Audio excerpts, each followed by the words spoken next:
Salut, c'est Trado, content de vous retrouver pour la mise à jour de l'indice parisien en journalier et en hebdomadaire. Alors, on va commencer par le bilan de la séance du jour qui s'achève sur une réintégration du nuage, ici le fameux nuage qui a été faussement cassé, qui a invalidé dès la séance suivante et donc qui laissait augurer d'une pleine réintégration du nuage. Ça a été chose faite cette semaine, cette journée, avec une progression de près de 0,6%. Maintenant, voilà, il y a plusieurs choses à relever. Tout d'abord, on termine sur un doji, donc c'est pas franchement la bougie d'extase, puisque le doji montre avant tout l'indétermination. On en a eu un ici, on en a encore un là, c'est-à-dire que le niveau d'ouverture et le niveau de clôture sont similaires. Ça montre surtout eh bien le doute, les interrogations des intervenants qui bataillent toute la séance pour finalement clôturer sur un niveau proche du niveau d'ouverture. Donc ça traduit souvent le manque de conviction. Et autre chose qu'il faut remarquer, c'est que l'on termine dans le nuage. Par définition, ça signifie qu'il n'y a pas de tendance. Donc on va pas non plus bouder notre plaisir parce qu'on s'est quand même fait peur avec la fausse cassure sur la séance du 14 octobre. Mais tant qu'on ne sera pas sorti du nuage par le haut, on ne pourra pas avoir de scénario aussi durable. Alors justement, ce qui est intéressant, c'est de remarquer que nous sommes en train de dessiner, semble-t-il, une figure d'élargissement ascendante à angle droit, représentée ici par les pointillés noirs. Regardez, c'est un triangle, mais comme il y a un côté qui monte et que l'autre qui est plat s'appelle un triangle ascendant à angle droit, il faut savoir que ça, si c'est bien la figure qui se dessine actuellement, il faut savoir que ça se casse plus souvent par le haut que par le bas, et ça c'est assez encourageant.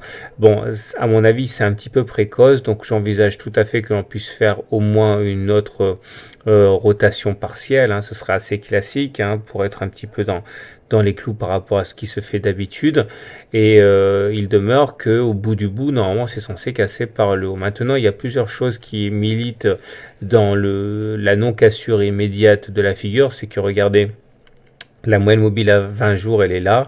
Et vous savez très très bien, si vous suivez mes analyses, qu'il y a une loi qui est très fiable en analyse technique, c'est la loi du retour à la M20.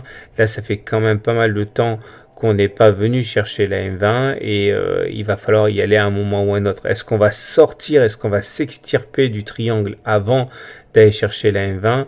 Ce serait un risque quand même assez important à prendre, puisque si on devait sortir, il faudrait quand même retourner chercher la M20. Ça voudrait dire réintégrer le triangle, ce serait vraiment pas bon. C'est pour ça que, à mon avis, il va falloir être un petit peu patient. On risque de manquer de carburant dans l'immédiat pour sortir du triangle. Donc on risque de confirmer ce que je disais hier, à savoir une sorte de latéralisation pendant un moment, correspondant en gros à une marge de variation entre les plus hauts ici à 4730 et les plus bas ici à 4580. Quand on regarde les indicateurs techniques, bon bah c'est bon. Le stochastique est dans sa zone de surachat, comme on peut le voir ici, il est au-dessus de 80. Le MACD au-dessus de son signal, le momentum est positif, il y a même une augmentation légère des volumes pour saluer la progression du jour. Donc il ne faudrait pas non plus en déduire que le manque de conviction d'aujourd'hui soit synonyme de baisse à venir. Pour l'instant, on n'en est pas là. Voilà ce qu'on pouvait dire sur l'unité de temps journalière, donc tendance neutre dans un range. Et avant de passer à l'analyse de moyen et long terme, puisque je sais que certains vont s'arrêter là, je tiens vraiment à remercier tous ceux qui m'ont envoyé un message sympathique me montrant que vous m'en tenez absolument pas rigueur pour la petite erreur qui a été commise hier. Ça fait vraiment chaud au cœur. Et voilà, je voulais vous remercier pour cela. Place à l'hebdomadaire qui nous montre en fait une situation qui a peu changé. Alors j'ai décidé d'épurer un petit peu le graphe parce que ça facilite la compréhension. La première des choses à comprendre, donc on va regarder la moyenne mobile à 30 semaines, hein, qui est notre guide pour l'analyse de Weinstein. On voit que nous sommes toujours en dessous de la moyenne mobile à 30 semaines, mais pour vraiment basculer en tendance baissière, Weinstein dit qu'il faut casser quand même un support de référence. Si on considère que le support de référence est celui-là, pour l'instant on est simplement en ballottage défavorable pour les haussiers. Seule une cassure de ce support fort ici en vert pourrait initier une jambe de baisse significative. Attention, regardez, les dernières fois que ça s'est produit, c'était là. On a attendu, mais la cassure de référence n'est jamais venue. On est reparti à l'hausse. Donc, faut pas non plus faire dire à Weinstein ce qu'il ne dit pas, hein. Pour l'instant, on va dire simplement, on est en situation délicate, mais on n'est pas en tendance véritablement baissière. On est bien en dessous d'une moyenne mobile à 30 semaines qui descend, mais les supports sont tenus pour l'instant.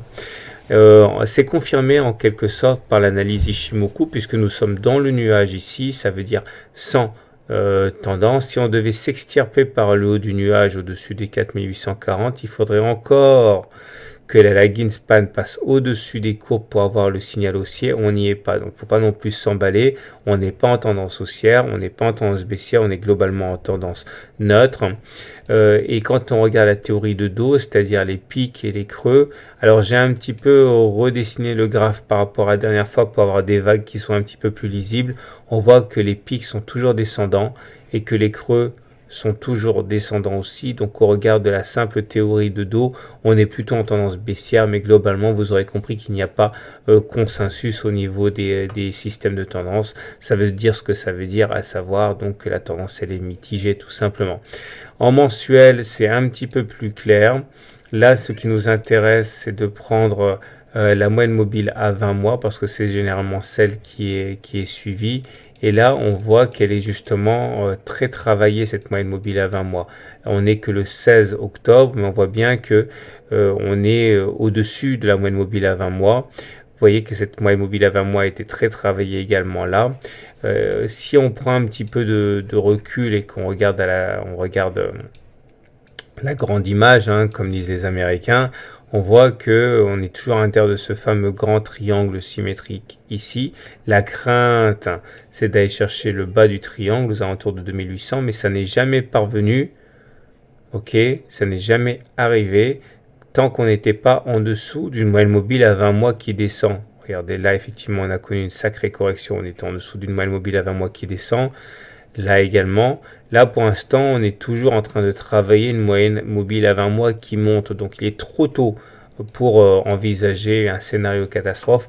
Il sera toujours temps de changer notre fusil d'épaule, mais pour l'instant, ce n'est pas le cas. Voilà ce qu'on pouvait dire pour l'analyse. Donc comme vous le savez, et à mon habitude, je ne fais pas de pronostic pour lundi parce qu'il peut se passer trop de choses durant le week-end, mais pour l'instant on est donc apparemment en tendance neutre et on le sera tant qu'on sera dans le nuage. Remarquez quand même deux choses: la force de la Tenkan qui a bien fait rebordir les cours et ce qui m'a permis d'avoir un scénario haussier pour aujourd'hui, à savoir l'étoile du soir ici. J'ai fait un e-book sur les chandeliers japonais. Je crois de mémoire que c'était le e-book numéro 2 sur les chandeliers japonais où je parle de cette figure qui fonctionne dans 80% des cas. Bougie rouge, deuxième bougie, troisième bougie verte, les corps qui ne se chevauchent pas, c'est une étoile du matin et c'est plutôt bon et ça donne une hausse dans 80% des cas. Et c'est ce qu'il s'est produit. Voilà, je vous souhaite une bonne soirée, je vous souhaite un bon week-end, de bons trades et à lundi pour la mise à jour.